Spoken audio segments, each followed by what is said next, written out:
আজকে আমি এমন একটি ভিডিও নিয়ে এসেছি যেটি করলে কিন্তু আপনারা আর্থিক সংকটের থেকে কিন্তু বেরিয়ে আসতে পারেন।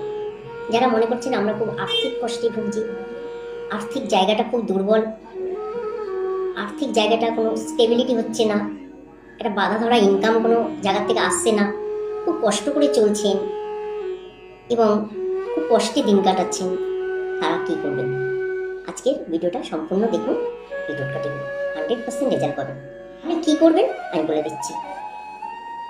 আপনাদের আশেপাশে যদি কোনো শিব মন্দির থাকে তাহলে সেখানে করবেন, আর যদি বাড়িতে কোনো শিব মন্দির স্থাপিত থাকে বা শিবলিঙ্গ স্থাপিত থাকে তাহলে আপনারা সেখানেও কিন্তু করতে পারেন, তাতেও কিন্তু রেজাল্ট পাবেন। কি করবেন?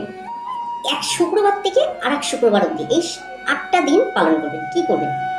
একটি বাজার থেকে ডালিম কিনে আনবেন, বেদানা যেটা কি বলে, সেই বেদানাটা নিয়ে আসবেন, নিয়ে এসে রস করবেন।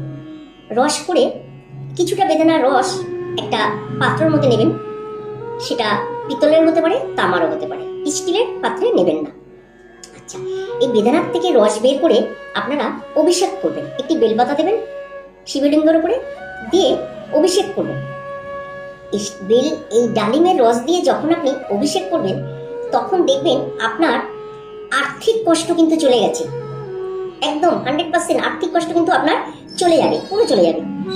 8টি শুক্রবার করবেন, এক শুক্রবার থেকে শুরু করবেন, পরের শুক্রবার অবধি করবেন, এই 8টি শুক্রবারই শুধু করবেন। তার সাথে কি করবেন? আপনার ঘরে যদি মা লক্ষ্মী বা মা দুর্গার কোনো মূর্তি থাকে বা কোনো ফটো থাকে সেখানে কিন্তু এই ডালিমের ভোগ দেবেন, মা দুর্গাকে আর মা লক্ষ্মীকে ডালিমের ভোগ দেবেন। তার সাথে এই অভিষেক করবেন, শিবকে ভোগ দেবেন, মা লক্ষ্মীকে আর মা দুর্গাকে।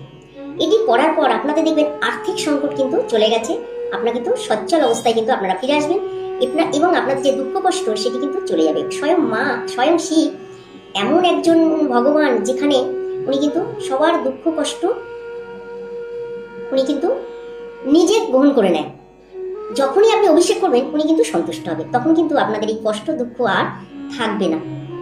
এই অভিষেকটি করুন, আপনারা অতি অবশ্যই ভালো রেজাল্ট পাবেন এবং আর্থিক কষ্ট থেকে কিন্তু বেরিয়ে আসবেন। অবশ্যই করুন, সবাই করছে, আপনারাও করুন, ভালো রেজাল্ট পাবেন।